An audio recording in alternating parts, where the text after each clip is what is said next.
Добар ден, драги ученици. Се викам Анита Зафировска, професор по македонски јазик и литература во гимназијата Сами Фрашери во Куманово. Наставната единица што ќе ја работиме денеска се вика именки, односно денеска почнуваме со групата наменливи зборови, конкретно за именките денеска. Да видиме првин што се именки. Значи, именки се зборови со кои се именуваат живи суштества, предмети, појави и опредметени дејства. Именките ги делиме на општи и сопствени, односно основна поделба на именките. Општи именки, кои се општи именки? Именките што означуваат живи суштества, предмети и појави со заеднички карактеристики и ги има многу во светот. Например, дете, училница, табла, дрво, држава и така натаму. Значи, општите именки означуваат живи суштества, предмети и појави со заеднички карактеристики. Тие може да се поделат на збирни и материјални, односно може да бидат збирни и материјални. Збирни именки означуваат збир од нешто и тоа се именките мебел, население, јато и слично, додека материјалните означуваат некаков материјал од кој што нешто е направено, односно изградено, например песок, сол, брашно и така натаму.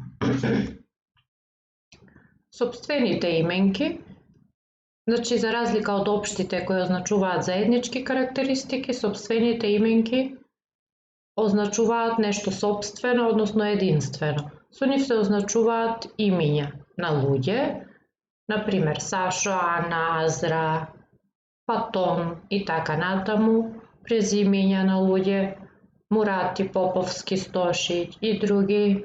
Празници се именуваат со сопствени именки, например празникот Великден, Бајрам, Ѓурѓовден, Рамазан и така натаму. Географски имиња, значи под географски имиња може да подразбираме имиња на реки, планини, на држави, континенти, села, градови и така натаму. Во овој случај набројани се Вардар, реката Вардар, Пелистер, Новосело, Азија и така натаму. Имиња на институции спаѓаат во сопствени именки, например Архив на Република Северна Македонија, Уставен суд на Република Северна Македонија и така натаму. Тука се имиња на литературни дела, например романот Крпен живот, потоа Ромео и Јулија и така натаму. Имиња на објекти, Хотел Силекс, Кафе бар Трент, Слаткарница Зафир и друго. Значи, тоа е основната поделба на именките на општи и сопствени именки. Понатаму именките може да се поделат и на конкретни и апстрактни. Што е разлика помеѓу конкретни и апстрактни именки?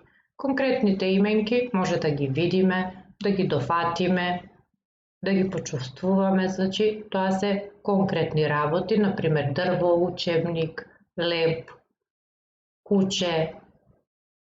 Се што гледаме околу нас, што може да го видиме и дофатиме, спаѓа во конкретни именки. Додека апстрактните именки не можеме да ги видиме и да ги дофатиме, туку можеме само да ги почувствуваме. Тоа се најчесто чувствата спаѓаат тука, љубов, тага, радост и така натаму. Значи, ова е накратко за именки, како се делат именките, а на следниот час ќе зборуваме малку повеќе за граматички категории кај именките. Ви благодарам многу и се слушаме, се гледаме следниот час. Довидување.